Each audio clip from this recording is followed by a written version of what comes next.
nggak mungkin ya. Biasanya walaupun nggak mungkin tapi selalu maksa ke arah zipline ya. Iya, selalu maksa ke arah zipline. Tapi sekarang mereka malah ke arah factory. Mana udah ada IOG juga sebenarnya di sana. Cuman gue rasa mereka bakal turun duluan sih harusnya. Oke, harusnya Starlight bakal turun duluan ya. Karena tadi eksekusinya adalah Island of God bakalan turun ke arah Pochinok, di mana Pochinok ternyata juga udah diisi sama First Rider. Betul.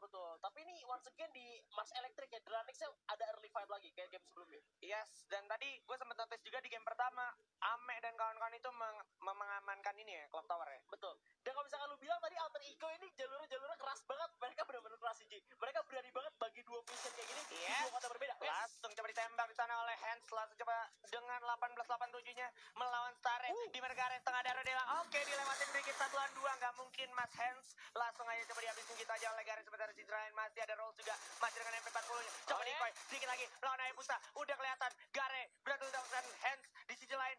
Udah tersisa 10 health point aja, udah sangat tidak mungkin tentunya. Oke, untungnya ada Glulok di sana. Kalau nggak ada Glulok tadi meledak juga granatnya. Nampaknya di sini malah diuntungkan oleh pemain dari Starret. Di mana Rose, gue rasa nggak 10 HP point, nggak punya medical kit, nggak punya helm, nggak punya vest, berbahaya untuk seorang Rose sendiri. Mau decoy juga terlalu resikonya gede banget untuk Rose sendiri. Harusnya dia bisa muter atau nyari yang lain dulu sih, atau mundur aja sekalian. Karena ini nggak sehat, Ji. Ini nggak sehat, dan perlu lu ingat Island of God juga masih ada di juru kunci paling bawah di pot kecilnya. Nah, itu dia. Mereka benar-benar maksain biar Starretnya ditembak lagi dong Venomnya. Gak bisa, aneh secertified, dan lu perlu ingat ini minim banget resource-nya. Jadi bisa gue pastikan Roll sekarang kayak pelurunya tuh nggak banyak. Nah, itu dia. Mau ngedike perlu kayak kit juga nyamanya. Cuma segitu dong nyamanya. Yes, dan kalau kita lihat langsung aja pada keluar partner dari Starret di spot, langsung coba diajar. Satu orang udah berhasil didapatkan oleh seorang Bion. Langsung coba loncat lagi. Gara juga bakal jatuh ke sampingnya. Satu orang lagi ternyata. Di mana Zixia akan mengejar seorang Rolls. Yang tersisa 10 health point akankah sempat? Karena kalau kita perhatikan Hayabusa dan Venom akan ter-revive kembali untuk Starret Esports. So, this is a good move for Starret Esports. Sebenarnya actually harusnya gimana ya? Tadi Bion dapetin 2 loh. Iya. Terus kita memang yang udah sedikit dan Rusnya terlalu jauh juga. Andai kata tadi Rusnya nggak mundur, gua rasa sih masih bisa ketolong karena tadi masih satu orang lagi dari Starret. Oh my god, Venom. Mo Sinderu Gak bisa, for Island of God.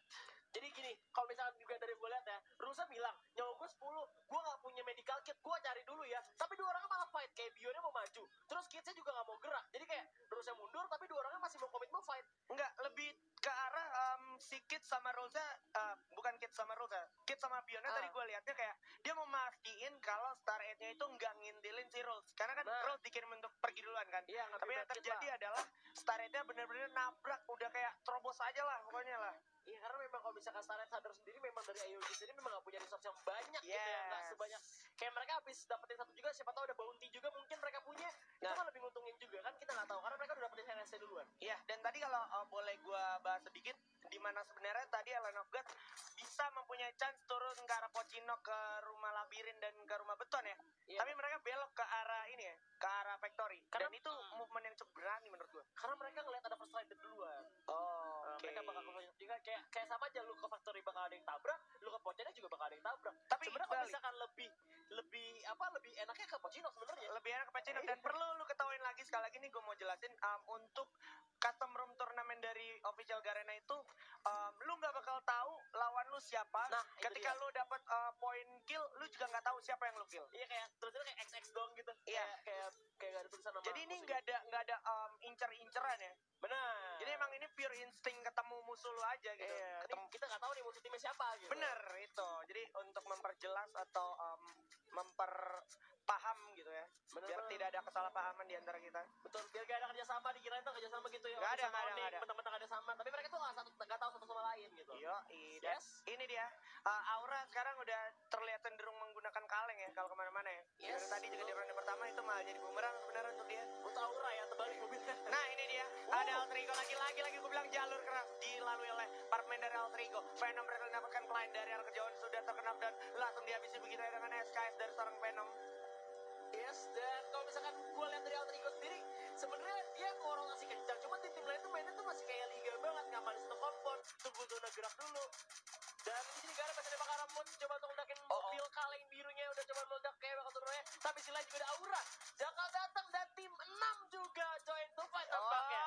Sayang banget, Hawa yang tidak tidak baik tentunya untuk Star 8 di sini, di mana sekarang Aura udah siap, tapi Judge terlalu kolot nampaknya nggak ada ke sebelah kanan. Udah ada Venom yang memantau dengan SKS-nya. Kali ini Venom menunjukkan kalau dia cukup mahir dengan SKS citanya, dan oke, Evil berhasil mendapatkan Gare. Sedikit lagi ya, tapi Aura masih seneng banget main di atas batu. Dan ini vision dari Bigetron cukup baik, tapi sebenarnya nggak baik-baik banget untuk yang belakang, karena kalau berarti hanya jadi bulan-bulanan, dan Rhaegar juga harus lari dulu mencari kompon untuk pertahanan diri. Dan Capella berhasil mendapatkan Hayabusa begitu saja, dan Ikam dikirim sendiri, sudah cukup pusing, bakal dibantu, bakal di backup fire dengan seorang Piu. Ya di sini Aura dapat high ground juga, harusnya masih enak juga untuk nembak musuhnya. Di mana Bigetron sebenarnya dari dua Ikam sama Rhaegar sulit buat gerak, cuma ada pohon doang di sana mereka punya. Yes, untungnya Koje masih bisa memanfaatkan pronnya untuk menyelamatkan dirinya. Yes, untungnya main di high ground kayak gitu ya, bisa ke langsung blind spot, musuhnya nggak bisa nembak, dan BTR udah ngamanin rumah Biren juga kali ini. Wah. Dimana mereka tahu nih, musuhnya banyak, kita bakal defensif dulu aja, pindah ke tempat yang lebih aman lagi, mungkin rumah yang lebih gede kali, kayak ini, bisa ada lantai 2 ya soalnya. Alright, dan kita bisa perhatikan juga sekarang ini lebih ke arah Pochinok ya. Pochinok cukup berdarah kali ini, bisa gue bilang ya. Iya, berdarah-darah Pochinok ya, Persider bahkan sekarang malah lebih aman ya, keluar dari Pochinok soalnya. Wah, lagi-lagi formasi mereka 3-1, di mana Godlike dikirim untuk sendirian, ya kan, untuk memantau vision sejauh mungkin dan sebanyak mungkin, memberikan informasi kepada teman-temannya untuk melakukan sesuatu ya. Iya, karena dia juga yang memutuskan ya, dari shot callernya juga mungkin dari seorang Godlike sendiri. Iya. Atau Ubed ya. Ubed atau Godlike dari Guild FFID, salah satu guild yang sudah cukup legend juga di Indonesia. Wah, gila tuh. Ini juga pemain-pemain lamanya juga banyak banget. Kalau misalnya gue lihat dari mungkin mau bahas Aura ya. Kayaknya dengan adanya Capella sekarang tuh mereka belum terlalu klop banget sih kalau misalnya gue lihat. Udah ada Mans yang berhasil mendapatkan Leo di sana dan seorang alter ego, tapi akankah berhasil di end atau berhasil ter-revive? Kita nggak pernah tahu ya. Mainnya masih safe banget, ngamanin satu compound juga, dan mereka nggak mau terlalu terburu-buru juga karena ini liga, dimana mereka udah mulai sadar match mereka setiap matchnya bakal penting banget, jadi nggak bisa disia-siain. Gila, itu berani banget ya. Yang di genteng tuh berani banget dari Aura ya kalau nggak salah. Belum kelihatan? Bukan, Devil, Dranix ya. Dranix tuh mainnya mengingatkan gue selalu kepada turnamen major jagoan series ya. Dimana Dranix kurang lebih mainnya di Pochinok sama kayak gini setup posisinya. Terlalu berani sih untuk naik ke atas kayak gitu, visionnya gampang kelihatan juga, tapi sini juga Louvre nampaknya mendapatkan Aero Wolf di sana. Udah terpantau ya dari arah kejauhan, di mana LG juga udah melihat adanya para pemain dari Louvre.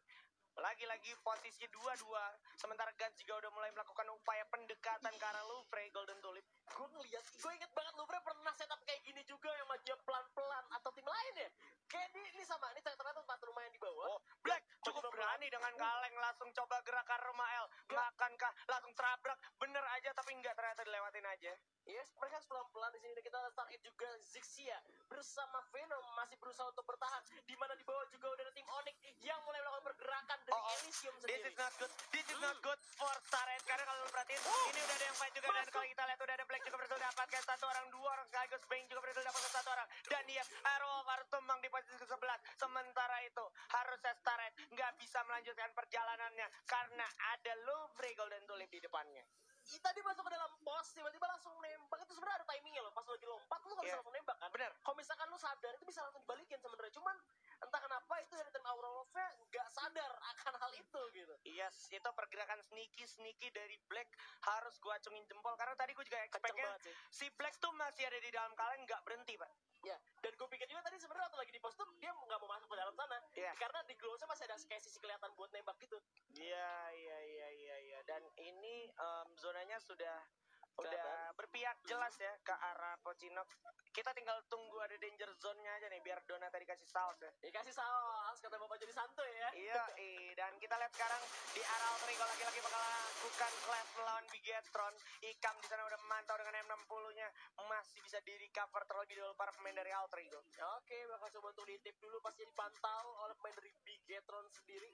Dimana sebenarnya dari sisi lainnya juga masih banyak banget tim, jadi mereka nggak bakal terus-terus untuk ngeluarin resource yang ada, takutnya malah buang-buang peluru. Karena timnya masih ada 10 tim gitu ya. Kalau misalnya mereka buang-buang peluru buat nembakin yang nggak pasti, sayang banget sih. Sayang banget. Dan oke, ini bener kayak kalian bilang, nggak perlu melakukan unnecessary fight. Kayak lu masih lama gitu temponya, kayak zonanya juga masih bakal berjalan terus dan ini masih bersinggungan di Pochinok. Jadi selama zona masih lu pijak, buat apa lu melakukan unnecessary fight ya? Betul, kalau misalkan ada suara tembakan mungkin lu baru bisa join gitu ya. Tapi kalau misalkan gua rasa mereka bakal sama-sama nahan semua. Sampai aja. bener-bener zonanya itu nutup. Tapi kalau misalkan di Free Fire sendiri memang zonanya jahat sih. Kadang-kadang kalau misalkan udah terakhir-terakhir gini, yang ada di dalam rumah gini, zonanya keluar open field. Terpaksa harus keluar. Keluar semua jadinya. Yoi. Jadi untuk sementara waktu para player tersebut harus dipaksa bertahan, layaknya Puyol menjadi posisi bertahan. Bertahan dulu. Yoi, dan pastinya. oke, gue suka posisi dari Siren di sana, dimana visionnya juga enak, komponnya juga bisa gue bilang enak, tapi cukup tricky juga untuk Justin dan juga M-Runner ya di sana ya. Iya, cukup bahaya juga. Soalnya kalau misalkan ada salah satunya yang kena, kalau misalkan dua-duanya bahkan ya, Raul sama Loka cukup jauh untuk revive ke atas. Ya, itu follow up cukup sulit, tapi seenggaknya at least mereka udah membuat spare waktu untuk mendapatkan sama airdrop ya. Iya, dan seenggaknya mereka nggak bisa manfaatin tower dengan baik. Karena kalau misalnya nembak dari arah tower tuh, itu susah untuk diincar juga. Kecuali ada M79. Oke. Kecuali ada M79, dan kalau kita perhatikan sekarang dari Delta juga udah mulai melakukan sneaky moving dari arah Pochinok untuk memantau vision sekitar, karena gue yakin banget mereka sadar setiap step yang ada, Pak. Ini saling berdekatan banget ya. Suara-suara senjata kedengaran banget di sini. Yes. Terus suara mukul-mukul pakai para, pakai katana udah kedengaran banget pastinya. Yes. Jadi mereka bakal diem aja dan sama airdrop dulu untuk mencari senjata. Mungkin M79 bakal berguna banget juga sih untuk kayak bisa masuk tim banyak. Itu yang pegang M79 tuh bakal untungin banget. Oke, dari suara tembakan tentunya dari Siren. Justin, nice one karena Amore harus dijatuhkan terkenal dan gitu ya. Sementara Devil sudah memantau ke arah M-Runner. Hati-hati, sudah merah aimnya, dan oke, zona berikutnya tentu saja berpihak kepada permain dari Siren dan juga Altrigo bersama First Raider. Iya, ini Devil kalau dibalikin tembak ya mati loh. Tapi nggak kelihatan juga dari tim Siren, nggak sadar, dan zonanya udah kelihatan agak mendonat ya. Iya, ini posisinya Onyx mengingatkan gua kepada tim Illuminate, Pak ya. Pas FFWS. Ini kurang lebih di sini nih, di Mars Electric yang di sini. Onyx Olympus ya. Dan akhirnya dikasih saus juga donatnya. Terima kasih pilot yang sangat baik hatinya. Yes, dan di sini masih banyak pelatih yang ada di luar sebenarnya. Ada Laura, Lupre, Star 8 juga, Onyx dua-duanya juga masih di luar. Dimana di dalam sebenarnya nggak untung-untung banget sih, karena masih banyak banget, mereka harus fight dulu. Kalau misalkan luar bisa manfaatin, misalkan nih Onyx si di bawah tadi ya, Onyx Elysium turun ke Olympus, turun ke bawah aja ke pantai. Kalau dia mereka bakal ngamanin poin yang kosong, itu bisa aja. Bisa aja, dan yang paling fatal gini, ketika semua orang yang dalam zona melakukan fight udah sama-sama berdarah-darah, yang dari luar zona enak datang ngabisin eksekusi, Pak. Itu dia, jadi gak selamanya yang ada di dalam zona gak untung-untungin. Yes, gak that's selamanya the kayak point. gitu. Oke, di 9 ada di sini bakal diambil kah oleh Herman? Oh, ternyata enggak. Atau mungkin dikirim untuk salah satu temannya, dan oke, ini nampaknya Pochinok akan dijadikan jadi tempat care wash mungkin ya, tempat pencucian mobil mungkin, kita nggak pernah tahu. Banyak banget ya, dari Onyx sendiri udah nyiapin kaleng-kaleng buat bergerak, apalagi kalau misalkan mereka lagi open field bisa jadi kayak obstacle tambahan juga yakin. Ini dia, sementara dari Godlike juga masih memantau dan udah menaruh satu sama airdrop juga di arah tower miliknya. Ini upaya pergerakan yang berani banget dari Godlike sih, harus gue akuin ya. Sebenarnya 1-3 kalau misalnya udah zona sekecil ini dan tim masih banyak gak perlu sih kalau menurut gue. Karena ini bahaya, lu jatuh 3 temen lu bakal kebingung, nanti gak ada vision lagi yang ngebuka. Ya bener, gue setuju banget. Jadi kayak 3 temen lu tuh nggak tahu di tempat lu yang tumbang itu ada apa. Nah itu dia, mungkin lu bisa ngasih tahu, cuman kayak mungkin setengah berita doang, gak fullnya. Adiwan. Oke, kita lihat udah ada slash juga dari atas, dimana langsung coba diajar di selain udah ada juga Devil dan jatuh oleh Ergon, tapi Kruger juga bakal jatuhkan gitu ya. Rainbow dan juga Ergon tersisa, akankah mereka selamat? Amore berhasil dapatkan Ika begitu aja. Halcyon dengan pelontaran melawan Parkman dari First Raider begitu ya. Sebentar Delta juga jatuhkan lagi oleh Ergon, masih ada Rainbow dan juga Ergon yang cukup kuat. Dua bocil ini nampaknya mulai menunjukkan betapa hebatnya mereka, dan kalau kita perhatikan udah ada Ame dan kawan-kawan yang mulai sedikit-sedikit langsung aja Deadly dari samping juga cukup bagus, dan juga sekarang ke arah Aura di depan. Yes, mereka bakal turun seperti yang gue bilang, turun ke bawah pantai untuk Onyx sendiri bersama Dewi Fortuna kali ini. Seperti yang gue bilang, posisi yang enak banget, tinggal konsisten menjaga posisi dan juga building mereka aja. Ini enak sih, tapi di sini Onyx Tayo ngeliat juga sih ada Siren di sana, tapi mereka komponya kuat. Itu aduh enak banget, dari ada tower juga dan satu obstacle gede banget. Oh my god, bisa jadi oh my god, Tayo dapat AWM. Tayo dapat AWM, bro. Lu harus lihat, Tayo dapat AWM. Bahaya nih, bakal dipakai apa enggak sama Tayo untuk AWM sendiri. Oke. Oke, ditunggu dulu di mana sekarang mod sangat baik berhasil mendapatkan Justin di arah tower. Akankah masih bisa revive Justin? Karena masih ada Mr. Runner di sana. Ini Onyx Olympus gak usah fight sih, gak usah nembak sih. Iya. Jangan bikin musuhnya aware ada lu di sana. Sabar aja, biar mereka datangin karena ini patahannya enak buat Onyx. Meskipun mereka open field, mereka dapat patahan. Yap, dan kalau kita lihat Ikam masih bisa mengalihkan keadaan di mana Rainbow juga harus dijatuhkan. Sisi lain Ikam harus dijatuhkan juga dan Elysium ternyata harus tumbangkan oleh Bigetron. Iya, karena tinggal 2 orang juga dari Elysium tadi, Ergan ya. 2 orang doang teman-temannya. Dan BTR masih men-tapping ke arah depan, di mana nggak ada musuhnya. Aura ternyata di bawah. Iya, Aura ada di bawah, cukup komit juga di arah pos merah, gue tahu banget. Dan oke, udah mulai berjalan zona-zona berikutnya. Showtime sudah terjadi. Mau nggak mau semuanya yang ada di luar zona akan masuk ke zona berikutnya. Mana Altion udah siap dengan pelontaran. Langsung tembakin. Udah tumbang juga pesat. Iya, meledak di tangan itu dia ganjarannya.